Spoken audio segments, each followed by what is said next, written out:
नुआखाई पर्व आसले समस्ते चिंकी उठती सेमती ये भुवनेश्वर बड़गड़ में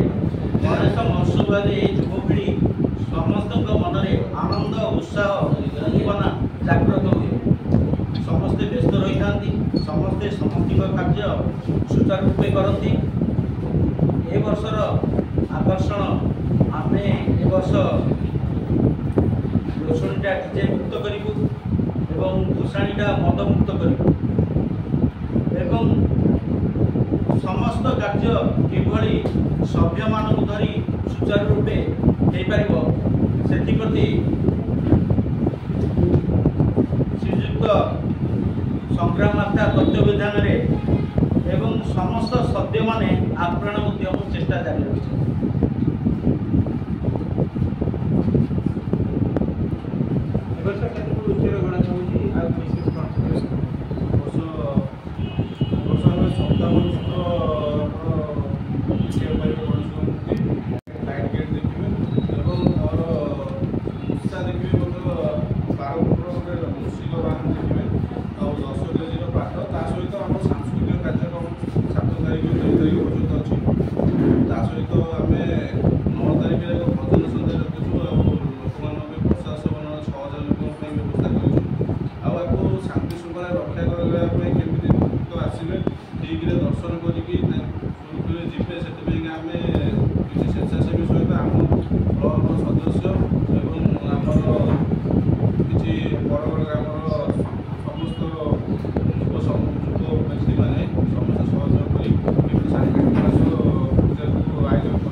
जेहेतु गोटे जनगहलीपूर्ण अंचल सुरक्षा के महिला मैंने गाइडलाइन अनुसार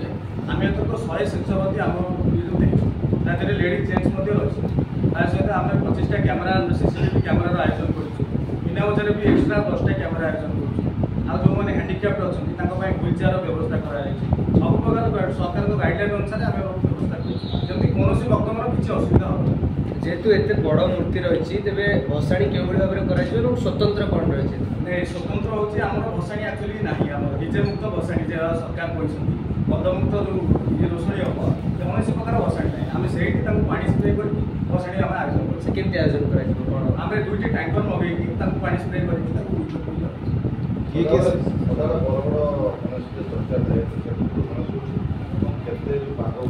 बड़ गणेश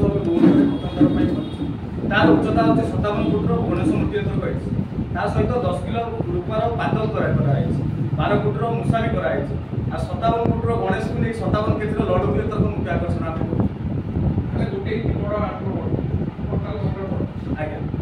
जेहेतु सांस्कृतिक कार्यक्रम गोटे बड़ भूमिका निए सांस्कृतिक कार्यक्रम के कौन रही सांस्कृतिक कार्यक्रम आप 7 तारिख संबलपुर देखिए अर्चना पाड़ी 8 तारिख कुलदीप पट्टनायक हीरा महांती 9 तारिख भजन समारोह सहित प्रशासन व्यवस्था है 10 तारिख कुलदीप पट्टनायक 11 तारिख नापिया जाती 12 तारिख सागर संबल ऑर्केस्ट्रा 13 तारिख लास्ट दिन प्रोग्राम परंपरा को आधार परंपरा मानी आगे देखो ये क्लब हूँ 1985